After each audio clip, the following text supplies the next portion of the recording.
Hello, everyone, and welcome to the Love of Business podcast by PR Connections Radio, the voice of new media. My name is Maria Miko Faith, although I'm known by other names. And this is Arnie from Fulmer Insurance Group. Hello, Miko. Thank you so much, Arnie, for coming on our show today. We're going to talk about the very complex but really people-focused business of Medicare. So Arnie is located in Las Vegas, correct? That's correct. We're located in the Boulevard Mall. Is where our office is right now, and I'm a local. Been here for 24 years. That's awesome. There's something to being a Las Vegas local. You don't know about it. You only know about the Strip when you're not from Las Vegas, but then when you're here, there's a whole world of locals. That's for sure. That's for sure. But you were born in New Jersey, correct? That's right. That was a long time ago, 65 years ago. Yeah, I was in New Jersey for 25 years. And I married my college sweetheart, who was from Chicago. So we spent 12 years there. And then when my father passed away in 97, I moved out here with my mom and then brought the family out a few months later. So I've been in Vegas just over 24 years, actually. It'll be 25 years in February or March 1st. So. And your bachelor's degree was in business management? That's correct. I went to a little school down in Florida called St. Leo College. It's St. Leo University now, but things were a little bit different in the 70s. I played college football and baseball down there. So we got married and married my wife of 41 years in 1980. Wow. I love that story. That's awesome. So she's the boss. So I just want you to know that. So I have no control. So. All right, everybody, take note. But you have worked in sales for over 40 years, correct? That's correct. I started out, believe it or not, the thing that I didn't want to get into coming out of college was sales. And a half a year later, I was selling china, crystal, and cookware to single working women who lived at home with mom. And did that for several years, and that's where I basically started my career in the sales industry. And every job, almost every one I've had, was a lot of fun. So really enjoyed doing that. And of course, I was in my 20s at the time, and I think I did that for 5 or 6 years. I was running a very, very large organization with Regal, and we did very well, actually. It was fun. That's great. That seems to be a key, is having fun. It helps. Well, I'll tell you, it's passion. It's hilarious. I know in this marketplace I'm out here, and I've got a lot of folks say, "Wow, you're really good." I'm going, what are they looking at? I'm just passionate about what I do, and I like to have fun. I make I know when I do workshops and stuff like that, I've got people laughing the whole time. It's it's about having fun. We don't know how long we're in this world for, so we might as well take advantage of it, right? And that's what I do. I have to laugh. My wife laughs. You walk into a restaurant or something, and she's got everybody smiling and laughing. I said, well, that's just who I am. Have some fun, right? Absolutely. So does that having fun help with maintaining your love of business? Oh my gosh. You got to be kidding, right? I've got to tell you, I'm probably much different than most. Being an East Coast guys, we're a little, we like to chatter, I guess, is the term I hear. But being passionate about what I do is probably different than many of the agents that are in the market, because when you're helping somebody navigate a very, very complex system called Medicare, I will tell you, I have ran into maybe 2 people out of the thousands of clients that my team have that really understand much about Medicare at all. And even when we'll do a workshop, I'll get 1 or 2 say, oh no, I know everything about Medicare. And by the time we get done, 45 a half hour, 45 minutes later, they're going, I know nothing about Medicare, which is true because many of the folks out there don't read. They get a booklet every year. They get a coverage book every year, and they don't open it up. They don't. I know my mom's 80. It should be 80 here on December 31st, and she never opens it up. She says, "Oh, you know everything. I don't need to know anything." So that's how I started a business. She was my first client. I'll tell you a funny story. So I was really bad. I had nobody train me. I did it all by myself. The first year I was in the business, and I'm going through the practicing the presentation on her because she needed to change. And my mother was on what they call a Medigap or Medicare supplement program, and my mom's really healthy. So we're sitting here talking to her, and I'm going through the presentation. I said, I don't get this. I said, here, let me break this down as simple for you. I said, here's how it goes. You can give that $300 a month that you're paying, that $3,600 a year to the insurance company, or you can give it to the casino. And what do you think my mom said? I'd rather invest in the casino, right? So that's how I started out with my first presentation here back about 9 years ago. And it's funny, I've ran into a couple of people that just can't get the concept of it. So you've got to break it down to their level. And the challenge in this market is our products are very, very robust compared to the rest of the country. And a lot of the agents are out there just going through a step by step, just saying, here's what it is. It's zero, here's a zero, here's a zero. But they don't take the time to say, well, what's that mean? Why is that important to me? What happens if I don't do this? What are the options that are out there? And what I teach my agents, and I've got a small team of about 50 agents, and what I teach them is, listen, this is a conversation. It's not a sales presentation. What you want to do is find out what's important to them, and then you want to break that down so that they can understand it at the level that they understand things at. And the challenge is most of the agents that I see in the marketplace, or I've talked to clients, they're in it for the money. Here's what it is, 000. Okay, write it up. And these folks don't know what they have. They don't know how to use it. That agent's in the business a year or two and gone.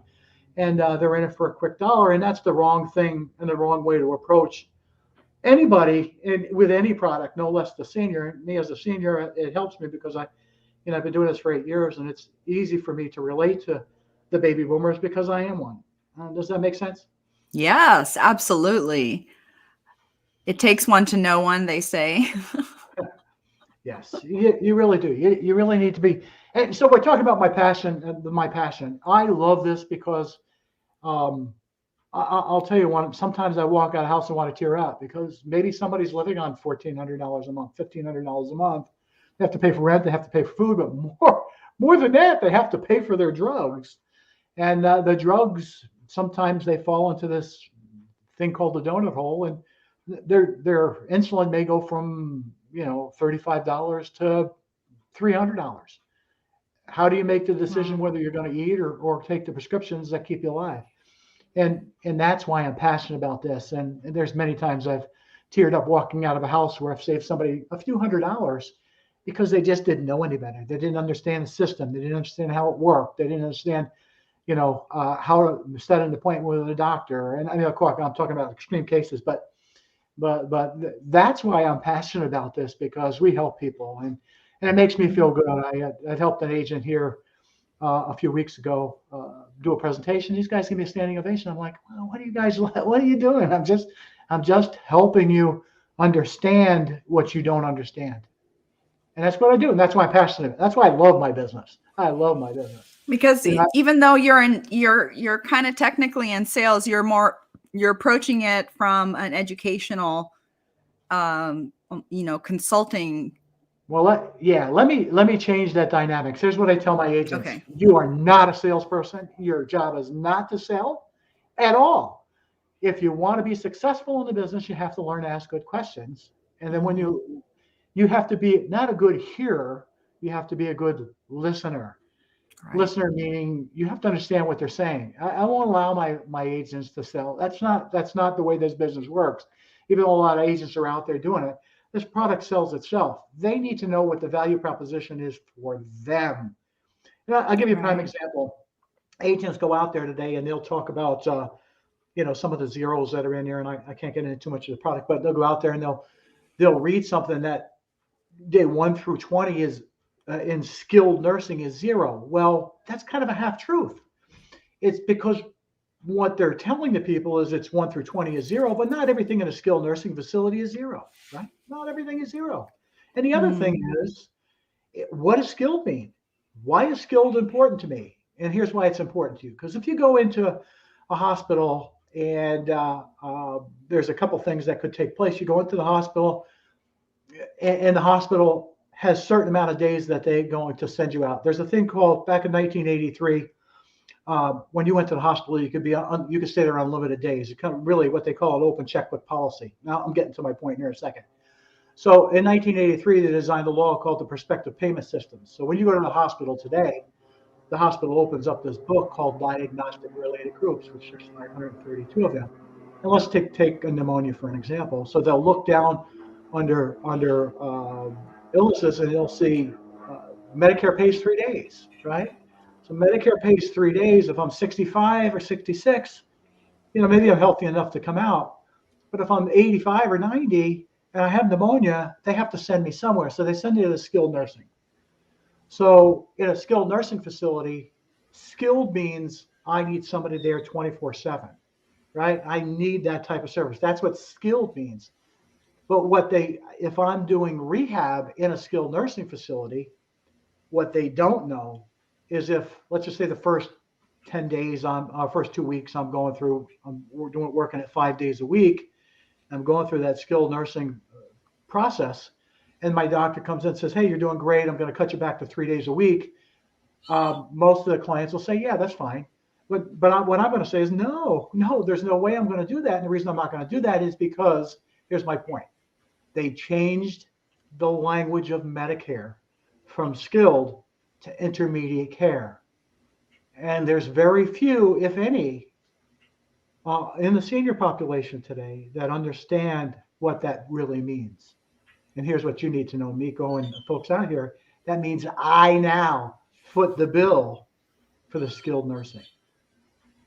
And Mm. and that's just one thing. If I had a stroke, for an example, stroke patients, if I got to go into that facility, I'm a stroke patient, generally what happens is you get better right away, but one of the hoops one has to jump through, of course, the day you level off is the day that Medicare is not paying, the day you pay. So, if I'm on a supplement end of the business, there's things I need to know if I'm in a hospital. And I just, as information why I'm passionate, I'm telling you. So if I'm on a Medicare supplement called the Medigap program today, and I go into the hospital, I know I have to come out of the hospital and go to skilled nursing. Okay. Essentially, if the hospital codes me under observation, that's outpatient. Okay. They code me as under observation. And I go into the hospital and I have to rehab after that, because the hospital coded me under observation and I didn't stay in the hospital 3 nights, released on the 4th day. Okay, as an inpatient, I have to foot the full rehab bill. And I had one of my agents that lived with one of his friends, and just a great story that goes along with us. And what happens? He was cleaning the gutters on the church, so he climbed up on a ladder, and when he stood up, he got dizzy and fell down. He fractured both hips. So when they took him to the hospital, my agent, was named John, is his name. As a matter of fact, first thing he did is he went right to the desk and say, "How is he being coded? Is he being coded as an inpatient, or is he being coded as under observation?" Because he wants to know where the standing is going to be and how to handle that if those things come up. Most seniors don't Mm. realize that coding has such a major factor in the way things are done. Right. Some of them do, for an example, I don't mean to go on, but some of these folks will go in there and have an MRI, and if the doctor codes it one way, it could be 0. If the doctor codes it another way, it could be the $80 or $90 that some of these plans pay, or whatever the cost is. So these are Right. the things that make me passionate. These are the things that separate my agency and some of my folks from some of the other people. Because if you don't know these things, you don't worry about them until they affect your pocketbook. And when they hit you for $8,000 or $10,000 or $20,000 or $30,000, then you go, wow, I can't afford that. How am I going to handle that? And see, if these agents aren't telling you about this stuff, then you could be in a lost cause. And one more thing, I'm sorry, I want to talk about one other thing Hmm. uh, that I think is extremely important. Um, if we have cancer is very relevant today. One in three females will get cancer. One in two guys will get cancer. In a lot of these plans, if you need chemotherapy today, it's not classified under the prescription drug plan Part D. It's classified under Part B, like boy. And why is that significant to you? Because if you have to now pay 20% of that. So let's just say, with cancer, it's generally 10 different treatments. And um, if you have to pay 20% and the average cost about $2,400, means you're paying $480 for every service you have. So a lot of people and a lot of agents will say, the out-of-pocket maximum doesn't matter, but it does matter if you're on kidney dialysis, you have cancer, because if you've got a plan that's got 3,000 or some of the countries $7,000, then you're going to foot that full bill. Whereas if you have a lower out-of-pocket maximum, let's just throw a number out like $1,000, you're only going to have to come out of pocket a couple payments. So people need to understand the pros and cons of Medicare. So my passion is helping people understand that. So when we do these workshops and we talk to some of the folks about these things, it's amazing how many people resonate with some of the stuff and they sit forward, right? They're not sitting back anymore. They move forward. They bring out their pens and paper and they're writing like crazy because nobody's told them this, Hmm. but they also, if they've read their Medicare and You Guide, they don't understand this. And even though it's highlighted in blue, they still don't get it until it affects their pocketbook. Does that make sense? Right, because it's so complex that it sounds like what you do is you make it personal, and so they're able to communicate to you what's important to them, and you're able to help direct them to the right plan. That's perfect because that's what this is all about because everybody's different. Just because it's a husband and wife, they may have totally different issues, you Hmm. know. And that's exactly what we want to do. We want to get to the root of the problem. We don't want to put a band-aid, I guess as my doctors would say. You don't want to put a band-aid on that. What you Right. want to do is find out what's really important to them. Hmm. Well, maybe I have a drug. And let's talk about insulin for a second. So if I'm taking insulin, a lot of folks don't know um, there there's two different types of product mix out there. If I have insulin and I hit this thing called the donut hole, which I think is coming up in January 44 or 30, um, the donut hole is regulated off of retail cost, not off of what you pay. So if I'm a typical senior with 5 prescription drugs, and every one of those drugs cost me $100 a piece, right? $100 a piece is $500. Once I hit 40, I think it's 44.30. Once I hit that number, I now go into this thing called the donor hole. And my insulin could go from $35 could go to $300. And that's Wow. one of the things that could affect a lot of the folks out there. So one of the more important things, if I'm an insulin diabetic, which I'm not insulin, but I'm a diabetic, once we fall into that gap, we need to know what our options could be. Does that company cover that product in the donor hole? Or is there any companies out there that have that product for zero? I'm not here to talk about a product. That's something I can't really talk about here, but there are things that we don't think about as a, as in this type of insurance because we don't look at that. We may look at a benefit or two, we may look at a zero, we may jump on the first thing we see, not knowing really where the value is. And a lot of folks are listening to these folks on TV, Joe Namath and all these folks on these commercials, and they're going, "Wow, let me call in here, let me call to these folks." And some of these folks are in Bend Your Elbow, Mississippi. There's no such place, of course. But what they're really doing, if you read the fine print, they're not. They want you to call in, but what they're doing is they're telling you all the benefits of low income. Traditionally, the Medicare people under 1,094, making less than 1,094 a month, and then the folks that don't qualify, a lot of those folks. So this is coming from my workshops where the people are telling me, they said, oh, you don't qualify, but they took my social security, never took all my information, which is really where, this is what ticks me off about the business. This is really where a lot of these folks are gathering. They're gathering your data, which is where their money is, right? The money is Mm, generated through the data, not through the Medicare itself. And to me, that's deceiving. We can't talk about product as an agent unless we're in front of somebody signs a scope of an appointment, or we're doing a marketing event that's advertised. But they can go on TV and talk about benefits that really don't mm, that 90% of the people that don't qualify for get it. right. So To get leads. these are important things to folks. And Hmm. two other points. One, about a third of the country qualify for a thing called extra help. And extra help is what they're advertising on TV. If my income is over 1,000, I think it's a 1236, but over 1,094, I may qualify for a thing called extra help, and the extra help pays that Part B premium. So this year it's going up to $170.10, and that's a significant savings for folks. And one third of the country qualify for that and don't know it, and Wow. that's a scary issue, because there's help out there for them.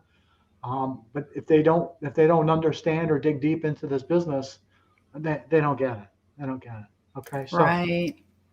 uh, that was some of the things that make me very excited about working and sharing knowledge with the folks. Even if they're not even my client, they can pick up the phone and call. I help people all the time through this process. So, who's an if someone wanted to get into Medicare, they're looking to change careers, maybe they're already in insurance or maybe they're not in insurance and they wanted to join your team or find out more. What would be your advice to someone, or like who would do really well in Well, this I'll, industry? I'll tell you, anybody who's a connector. See, I'm a baby boomer. I'm a connector, right? You know that, Miko, because you know me.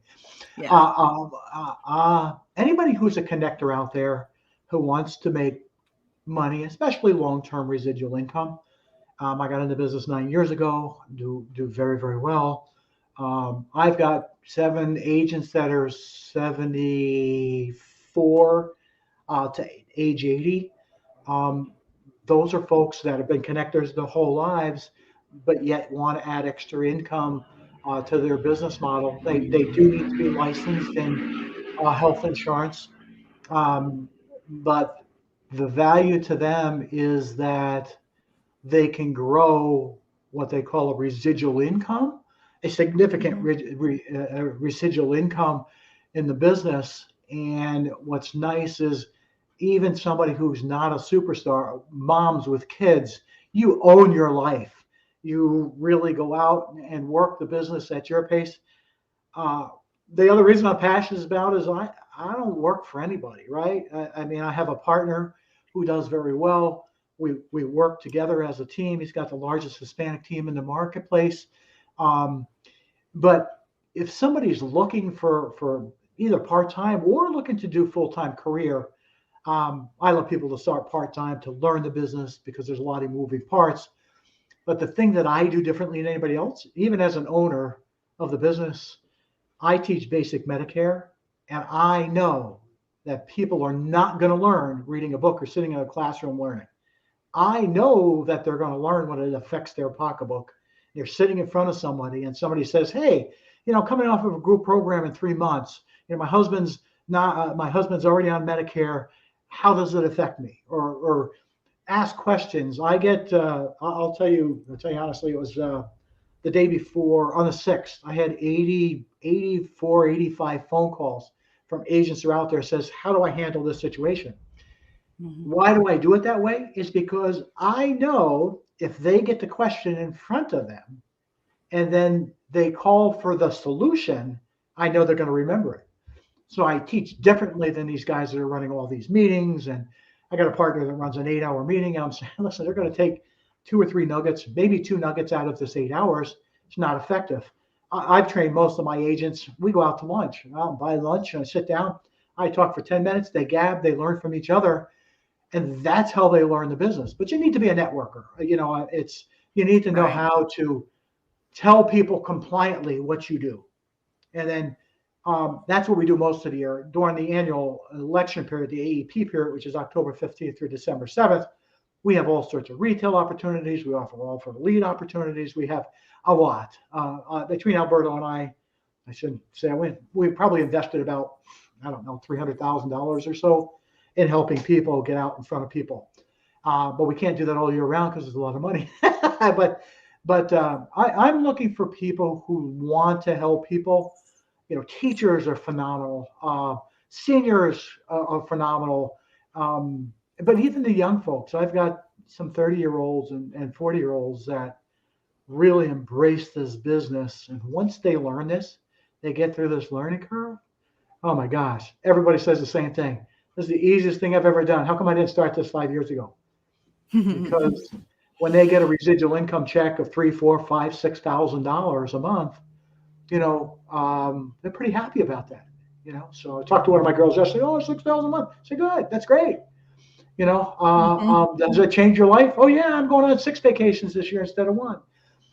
Just using that as an example, but that happens quite frequently in the business. There's a lot of people very, very, very successful helping people, not selling, Right. Helping people. helping That's people awesome. understand this crazy business called Medicare.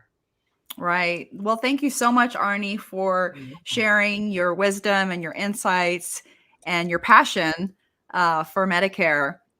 How You're can welcome. people find you or Well, contact you? they can call me. I have a business number that rings to my cell, okay, which Mhm. they can reach me at 702-820-3133. They can give me a call. I'm sorry, I'll be on vacation next week. Next week I'll be down in Cabo, but they can give me a call on that number. Sometimes I get 4 or 5 phone calls at a time, but generally I'm back to almost everybody within 15 or 20 minutes. Leave a message because I had one of them. It's a kind of a Google number that goes to my phone. Sometimes one didn't come through for a day, but they can give me a call there. You can take a look at my site, which is everything's www. That's fulmerinsurancegroup.com. And my email is Arnie at fulmerinsurancegroup.com. If you want to send me an email, however you're comfortable, send me a text. If you're interested in learning more about the Medicare world, please let me know. Like I said, I answer the phone. I'll be happy to get back and answer some questions. The internal problems I can't handle. If it's a Medicare, if you want to understand Medicare, that's my game. I'm lucky I learned from a guy who did nothing but Medicare for 50 years, and Well, I memorized most of his information. So, but that's it. What do you think, that's Miko? awesome. I think that was great. And, if any of you are looking for something new to do, contact Arnie and learn more about Medicare. Thank you also for watching PR Connections Radio, the love of business and the voice of new media. It's been wonderful having you, and I hope you enjoy the holidays. Merry Christmas, everybody. Thanks. Yes.